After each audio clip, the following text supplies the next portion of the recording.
अब पाठशाला में लालू यादव को जो सजा हुई है उसका चर्चा।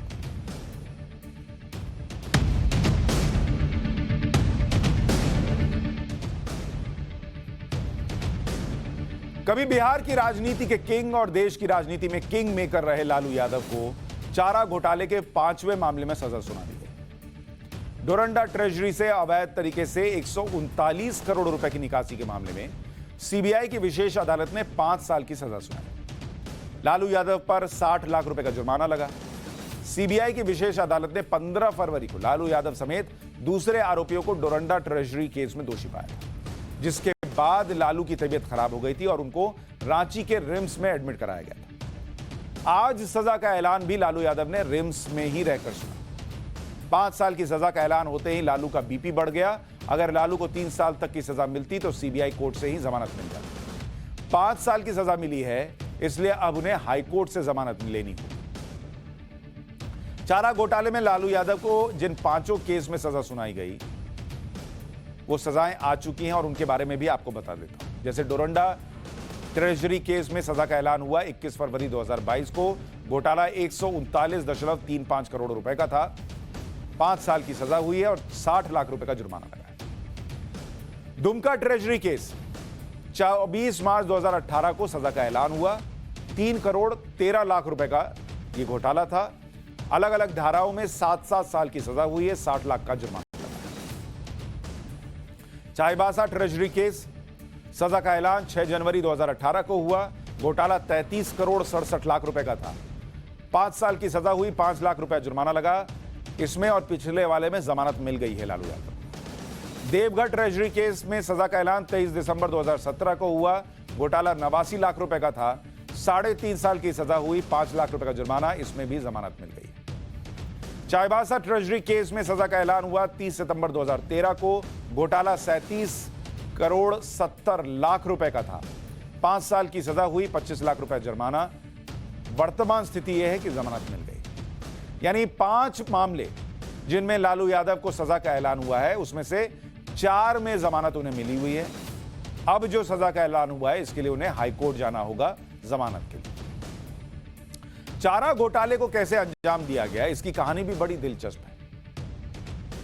डोरंडा ट्रेजरी केस का उदाहरण लीजिए। सरकारी रिकॉर्ड में क्या कहा गया? आप में से बहुत सारे लोग, शायद मैं चूंकि कहता हूं फैमिली शो है तो अब जो कम उम्र के हैं वो नहीं जानते कि चारा घोटाला क्या था। सरकारी रिकॉर्ड में पशुओं को स्कूटर मोटरसाइकिल पर ढोने की कहानी घड़ी। अब हमारे जैसे लोग जो बिहार से हैं, हम लोग बिहार में एक स्कूटर पर 4-4, 5-5 लोग चलते थे। एक आगे खड़ा हुआ, फिर पिताजी बैठे, फिर बीच में एक बच्चा, फिर माताजी, 4 लोग तो हो ही जाते थे। एक बच्चा एक्स्ट्रा है तो वो आपके माताजी के गोदी में आ गया, तो 5 का हिसाब तो बैठता है बिहार में। लेकिन अब आप कहें कि हम भैंसे को लेकर बैठ गए स्कूटर पर और मोटरसाइकिल पर भैंसिया को लेकर आ गए, तो ये कौन यकीन करेगा? लेकिन ये हुआ कागजों, और ऐसा ऐसा कांड कीजिएगा तो पकड़े ही जाइएगा। अफसरों और नेताओं ने फर्जीवाड़े की नई स्क्रिप्ट लिख डाली।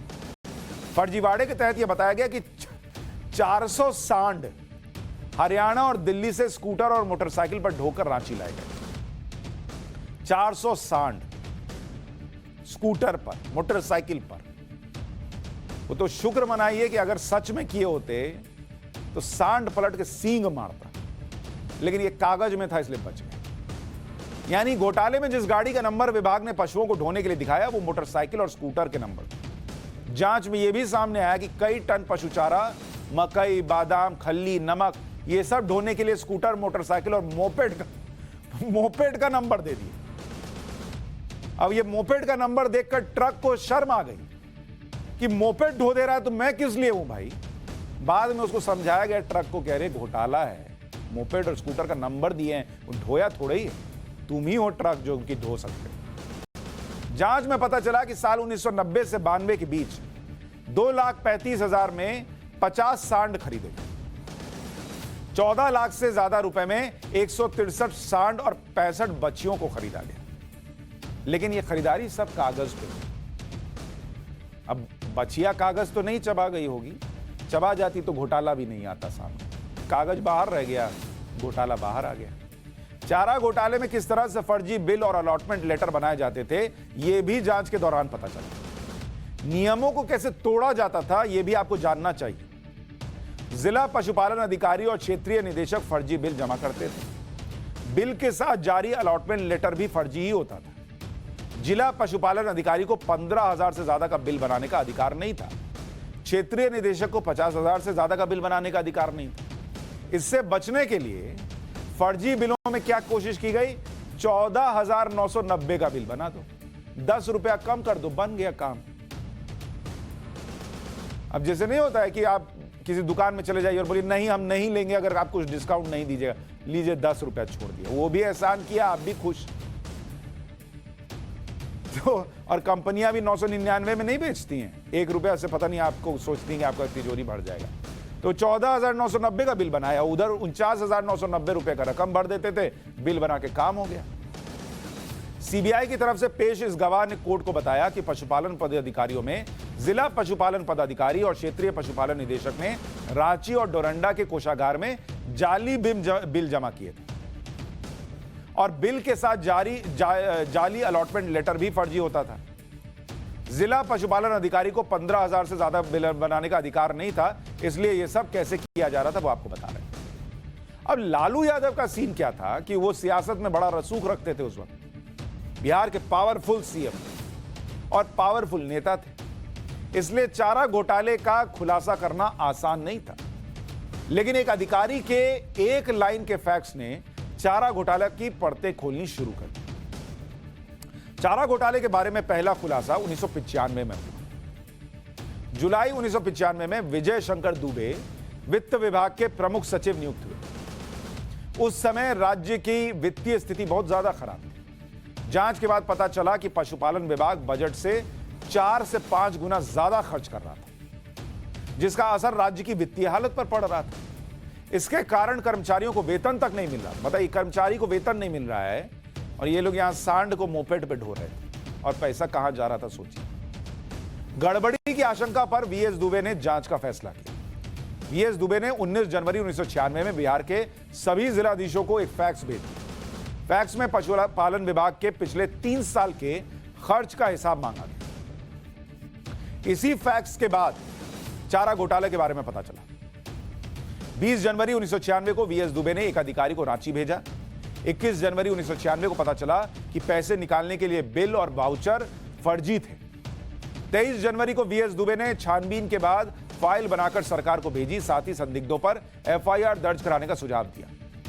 सरकार ने इस फाइल को 7 दिन तक छिपा कर रखा। इन 7 दिनों में रांची, चाईबासा, दुमका में रेड पर रेड पड़ी, छापे पर छापे।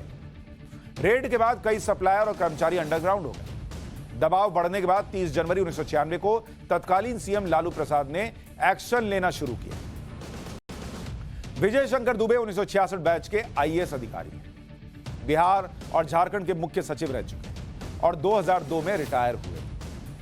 मामले की जांच सीबीआई को सौंपी गई। सीबीआई की पहली चार्जशीट में 55 आरोपियों के साथ लालू यादव का भी नाम था। पूर्व मुख्यमंत्री जगन्नाथ मिश्रा का भी नाम था। जून 1997 में सीबीआई ने चार्जशीट फाइल की जिसमें लालू भी आरोपी थे। इसके बाद लालू यादव को सीएम पद छोड़ना पड़ा और उन्होंने अपनी पत्नी राबड़ी देवी को सीएम बना दिया। इसके बाद लालू यादव ने सीबीआई के सामने सरेंडर किया और जुलाई 1997 में जेल गए। 4 महीने जेल में रहे।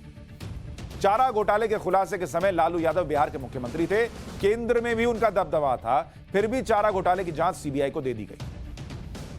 इतना पावरफुल नेता कैसे अपने ही खिलाफ सीबीआई जांच के लिए मजबूर हो गया?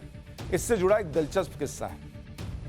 लालू यादव चारा घोटाले की जांच अपने हिसाब से करवाना चाहते थे। सीबीआई के संयुक्त निदेशक यूएन विश्वास लालू यादव से पूछताछ कर रहे थे। 1997 में केंद्र में संयुक्त मोर्चा की सरकार थी। जांच को लेकर लालू यादव ने पीएम एचडी देवेगौड़ा से भी बात की। लालू यादव ने पीएम देवेगौड़ा से कहा कि चारा घोटाले की पूछताछ में कुछ नरमी बरती जाए। लालू यादव की बात सुनकर देवेगौड़ा नाराज हो गए। देवेगौड़ा ने लालू यादव से कहा कि केंद्र सरकार और सीबीआई आपकी पार्टी नहीं है जिसे आप भैंस की तरह जैसे मन हाँक दीजिएगा। इसके बाद लालू यादव और देवेगौड़ा के बीच बहस हुई। लालू ने देवेगौड़ा से कहा कि आपको इसलिए प्रधानमंत्री नहीं बनाया कि मेरे खिलाफ मुकदमा तैयार कीजिए। आपको प्रधानमंत्री बनाकर बहुत बड़ी गलती कर दी। गलती तो हो चुकी थी और उस गलती का खामियाजा लालू यादव आज भी भुगत रहे हैं। लेकिन लालू यादव ने प्रधानमंत्री बनाकर गलती नहीं की।